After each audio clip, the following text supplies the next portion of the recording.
You've walked thousands of miles this year, around the block, through the park, on that treadmill you swore would change everything. Morning walks, evening walks, walks squeezed in during lunch breaks, and your body still looks the same. The same stubborn weight sitting in the same stubborn places. The same frustration every time you catch your reflection in a window and wonder what you're doing wrong. Here's the truth you haven't let yourself hear yet. That's not bad luck. That's not just genetics. That's not menopause being cruel for no reason, even though it's tempting to blame hormones for everything and call it a day. If it were only hormones, every woman over 40 would be stuck the exact same way, and that's simply not what happens. Some women are walking smarter than you, and their bodies are proving it. What's actually happening is far more specific and far more fixable than you've been led to believe. It's 5 mistakes. 5 habits dressed up as healthy that you picked up somewhere along the way from a magazine, a friend, an app that told you 10,000 steps was the magic number, and never questioned again. 5 patterns your body adapted to so completely that it stopped listening to them months ago. You've been doing the work. Nobody's arguing that. But doing the work and doing the right work are 2 completely different things. And right now, you're stuck doing the first one while expecting results from the second. This isn't about walking more. It's not about pushing yourself into exhaustion or adding another task to an already full day. It's about recognizing where your effort has been quietly wasted and redirecting it toward what actually moves your body forward. Because right now, some of what you're doing every single day isn't neutral. It's not better than nothing. It's actively working against you, and you don't even realize it. Today, that ends. Not next month, not after you've figured out your schedule, today. By the end of this, you're going to know exactly which of your walking habits has been sabotaging you and exactly what to do instead. No vague advice, no just stay consistent. Real, specific corrections that explain why the scale hasn't moved and what changes the moment you fix them. If you've been doing everything you were told and still not seeing the payoff, this is the reason. Stay with this because mistake number 3 is the one almost nobody talks about, and it might be the biggest one holding you back. Nobody wants to hear this, but you need to. Right now, today, before you take one more step on that same familiar route, walking the same path, at the same pace, for the same 20 or 30 minutes, day after day, that's not a fitness routine anymore. It might have been once. In the beginning, when you first started, it probably worked. You probably saw the scale shift, felt your clothes fit a little looser, felt proud of showing up for yourself. But that was months ago. What you're doing now isn't a routine that's building your results. It's a habit your body mastered so completely that it barely registers as effort anymore. And a habit your body has mastered is a habit that no longer changes it. Think about it honestly. The first time you walk somewhere new, or push yourself a little harder than usual, your body has to work. It has to adapt, recruit muscle, burn through energy reserves it isn't used to spending. That's where change happens. But repeat that same walk, that same pace, that same route for weeks on end, and your body does what it's designed to do. It gets efficient. It learns exactly how much energy the task requires and stops spending a single calorie more than necessary. Efficiency feels like progress because it feels easier. It is not progress. It is the opposite. It's your body quietly telling you it no longer considers this a challenge worth adapting to. This is the part that stings, so sit with it for a second. Your body doesn't reward comfort. It never has, and it never will. It rewards demand. It changes only when you ask something of it that it isn't already prepared to handle. And you haven't demanded anything from it in a long time. You've been showing up, which matters, and which took discipline. Nobody's dismissing that. But showing up isn't the same as challenging yourself. Somewhere along the way, consistent quietly turned into comfortable, and comfortable stopped being enough a long time ago. This isn't a guilt trip, it's a redirection. Because once you understand this, you stop wasting energy blaming your age, your metabolism, or your hormones for something that's actually about pattern, not biology. Your body isn't broken, it's bored. And a bored body doesn't change, no matter how many miles you feed it. So hold on to this before moving forward. Comfortable is the enemy of change, not the enemy of health. Not the enemy of habit, the enemy of change specifically. If your walk feels easy every single time, it has stopped being the thing that transforms you. And that single realization is about to make sense of everything else on this list. You've been adding minutes, thinking more time automatically means more results. 20 minutes wasn't working, so you pushed to 30. 30 didn't move the scale, so you stretched to 40, then 50, then a full hour, sacrificing time you don't really have to spare. And still, nothing. The same weight, the same frustration, the same feeling that your body simply isn't playing fair. Here's the harsh reality nobody spells out for you. Duration without intensity is just time spent, not progress made. An hour of flat, easy walking can burn less than 20 minutes of walking done with real effort behind it. That's not motivational talk. That's how your body actually works. Your body doesn't care how long you were out there. It cares how hard you worked while you were out there. Time and effort are not the same currency, and you've been spending one while expecting a return from the other. Think about what actually happens when you stretch a walk longer without changing anything else about it. Your pace stays the same, your heart rate barely climbs, your body settles into that same efficient rhythm from minute 5 all the way through minute 60. You're not asking more of it, you're just asking it to do the same easy thing for a longer stretch of time. And a body that isn't being challenged doesn't suddenly start changing just because the clock runs longer. It just gets tired. Tired isn't the same as transformed. This is where so many women get stuck, and it's rarely their fault, it's the advice they were given. Just walk more sounds logical. It sounds like effort. It feels productive because it takes up more of your day, more of your energy, more of your patience. But logical sounding advice and effective advice are not always the same thing. You can be doing more and still be getting less because more of the wrong thing was never going to fix this. Here's the shift that changes everything. Stop measuring your effort in minutes and start measuring it in effort itself. Ask yourself during your walk whether you're actually breathing harder, whether your legs actually feel it, whether you could hold a full conversation without any strain at all. If you could sing along to a song without missing a breath, that walk isn't asking enough of you, no matter how long it lasts. Say that back to yourself until it sticks. Minutes don't create change. Effort does. The moment you stop chasing longer walks and start chasing harder ones, you stop wasting your limited time on something that was never going to deliver. And that shift alone puts you ahead of every version of yourself that spent the last few months walking in circles, quite literally, waiting for a clock to do a job that only effort was ever going to do. This is the one nobody talks about, and it's the one costing you the most. Every walking guide tells you to move more. Almost none of them tell you to move differently. So you've been walking at the same steady pace from the first step to the last, treating your walk like a single, unbroken effort. Start, maintain, finish. Because that's what you were taught a proper walk looks like.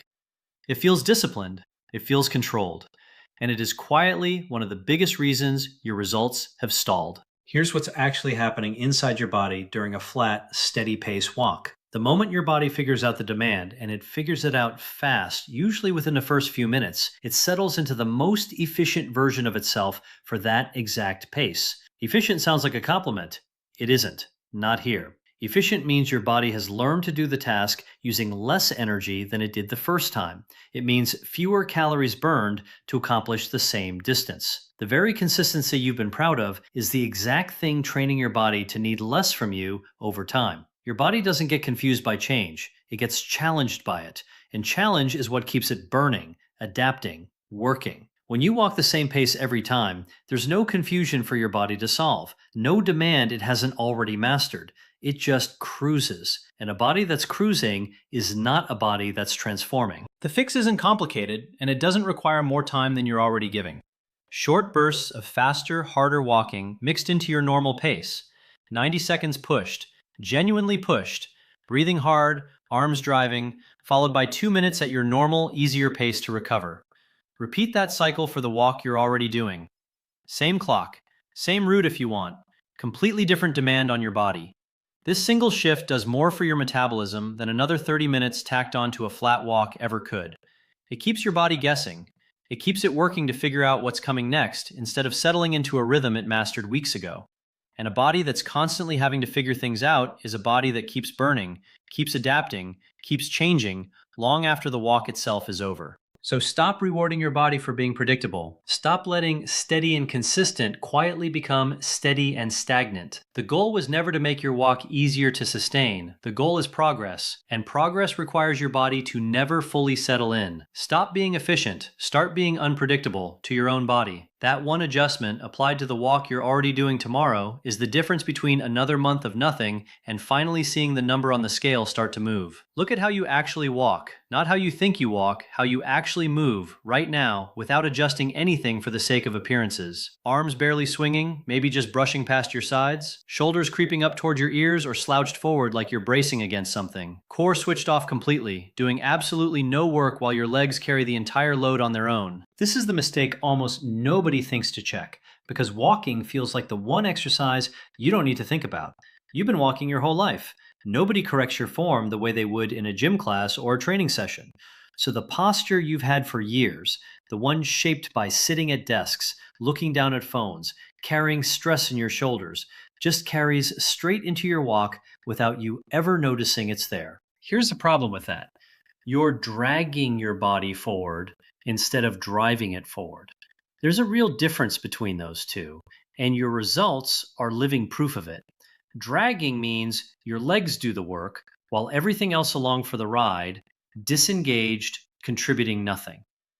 Driving means your whole body is involved, arms pumping to generate momentum, core engaged to stabilize every step, shoulders back so your lungs can actually fill completely instead of being compressed by a hunched chest.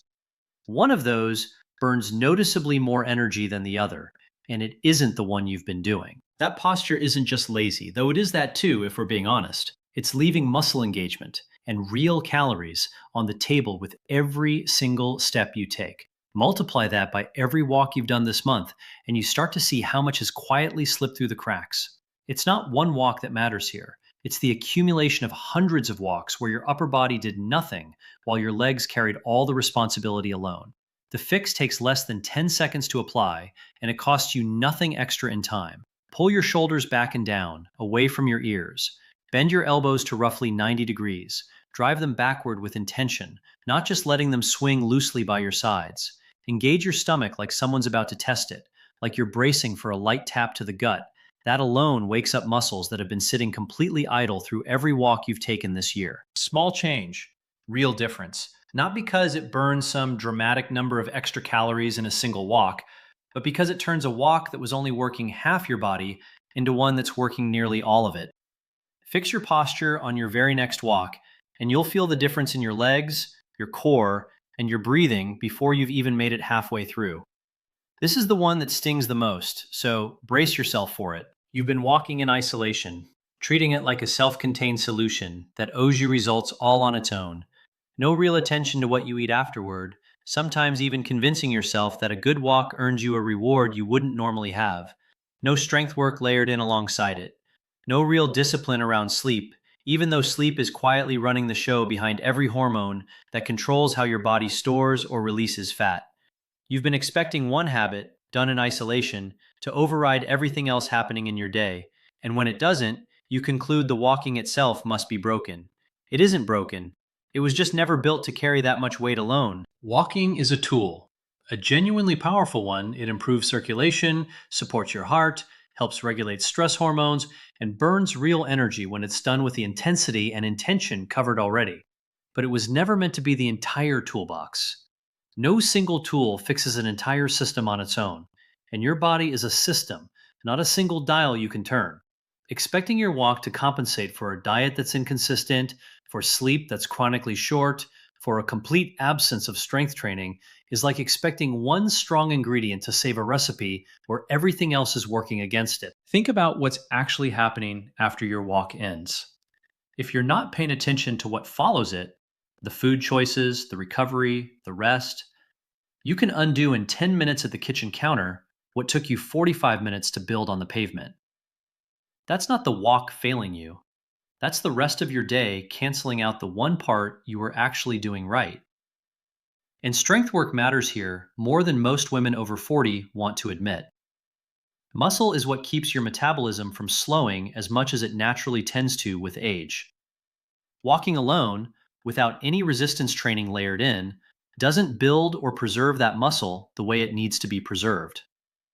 So you can be doing everything right with your walk and still be losing ground simply because nothing else in your routine is supporting what the walk is trying to accomplish. Blaming the walk while ignoring everything else you do in a day is how you stay stuck for another year, repeating the same pattern, drawing the same conclusion, feeling the same disappointment. The walk was never lying to you. It just wasn't the whole story you needed to tell. The moment you stop asking one habit to do the job of five and start supporting it with the food, the sleep, and the strength work it needs around it, that's the moment your results finally start to match your effort. Here's what has to change in your head right now before you take one more step on autopilot. Stop asking, how do I walk more? That question has already failed you. You've asked it for months, maybe longer, and it's kept sending you down the same dead end. More minutes, more miles, more days, all producing the same disappointing results. The question itself was never going to get you anywhere different because it was aimed at the wrong target from the very beginning. Quantity was never the missing piece. It just felt like the obvious one because more is always the easiest answer to reach for when something isn't working. Start asking a completely different question instead.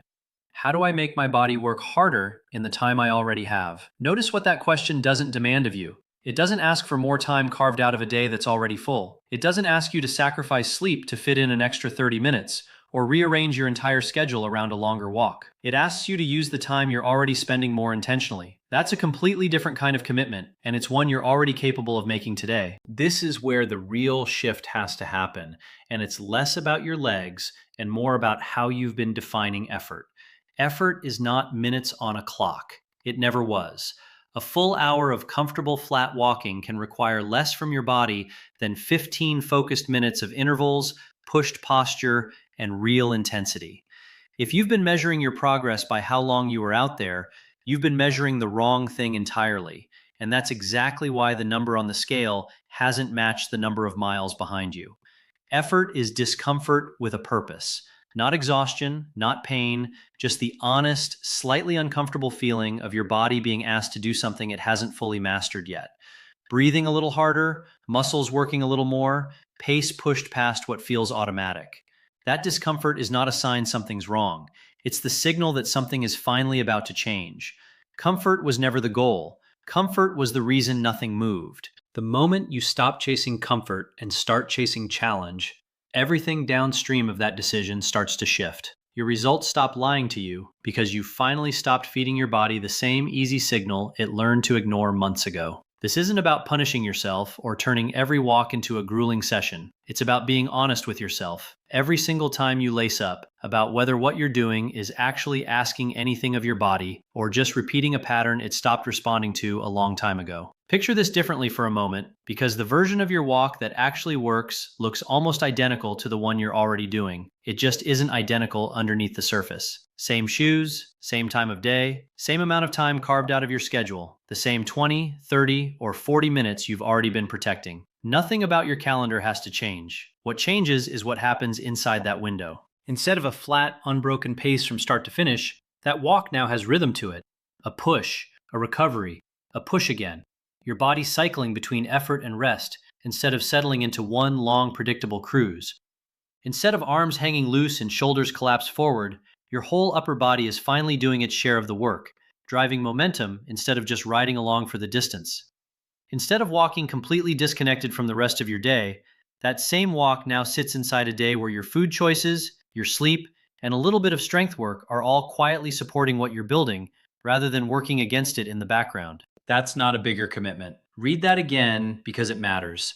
It's not asking you to find an extra hour, hire a trainer, buy new equipment, or overhaul your entire routine overnight. It's the same walk, done with intention instead of autopilot. The difference between the two isn't visible from the outside. Nobody watching you walk down the street would necessarily see it, but your body feels it in the effort demanded from it. And eventually, so will you, in the way your clothes fit and the way the number on the scale finally starts to cooperate. This is the part that should genuinely frustrate you, in the most useful way possible. The results you've been chasing for months were never about doing more. They were never about longer walks, more days a week, or pushing yourself into exhaustion just to feel like you'd earned something. They were about doing it right, about finally directing the effort you were already putting in towards something your body actually had to respond to, instead of something it had long since learned to shrug off. Think about how much time you've already spent walking this year.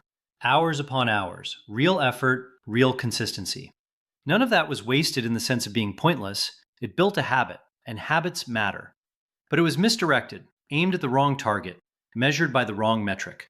The moment you redirect that same time and that same discipline toward intensity, posture, and support instead of just distance and duration, you're not starting over. You're finally letting months of consistency start paying off the way it should have been paying off all along. You don't need another month of the same walk producing the same nothing. Think about how many months have already passed this way, showing up, putting in the time, doing what you were told was right, and watching the scale refuse to move regardless. Every one of those months felt like effort. Not one of them felt like progress. That gap between effort and progress is exactly what's been eating at you, and it isn't going to close on its own just because you keep repeating the same pattern and hoping this time will be different. Here's what's actually at stake if nothing changes starting tomorrow. Another month becomes another year. The frustration you feel right now, looking at a body that isn't reflecting the work you've put in, doesn't fade with time, it compounds. It turns into doubt about whether your body is even capable of changing anymore, whether you've simply aged past the point where effort matters. That doubt is a lie, and it's a dangerous one, because the moment you believe it, you stop trying the things that could actually work. Nothing about what's been covered here has anything to do with age making change impossible. Every single mistake outlined is fixable, today, regardless of how long you've been walking the wrong way. The 5 mistakes on this list aren't small, disconnected details you can pick and choose from at your leisure. They're the actual reasons your walk has been working against you instead of for you. A pace that never challenges you. Minutes stacked up without any real intensity behind them. A flat rhythm your body mastered and stopped responding to. Posture that leaves half your body doing nothing. A walk expected to carry the weight of your entire routine on its own. Every one of those has been quietly present in the walk you've been doing, and every one of those has a fix that takes no extra time, no extra equipment, and no extra permission from anyone but you. What separates the version of you a month from now who's finally seeing change from the version of you who's still stuck exactly where you are today isn't more willpower. It isn't more discipline, because you clearly already have discipline. You've been showing up. What separates them is whether you take what's been laid out here and actually apply it, starting with your very next walk, instead of filing it away as something you'll get to eventually.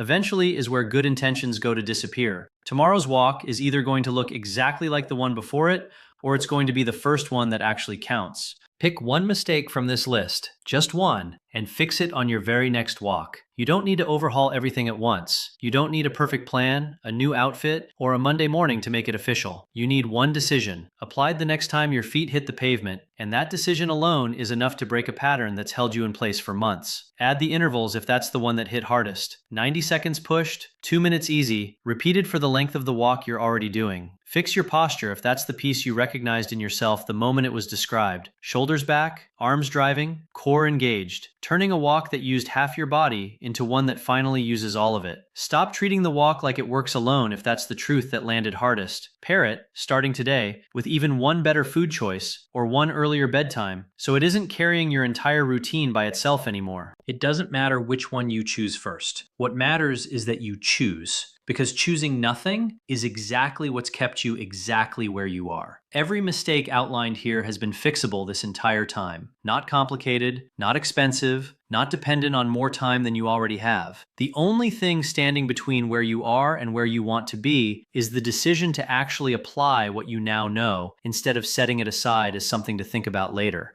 Do it tomorrow morning.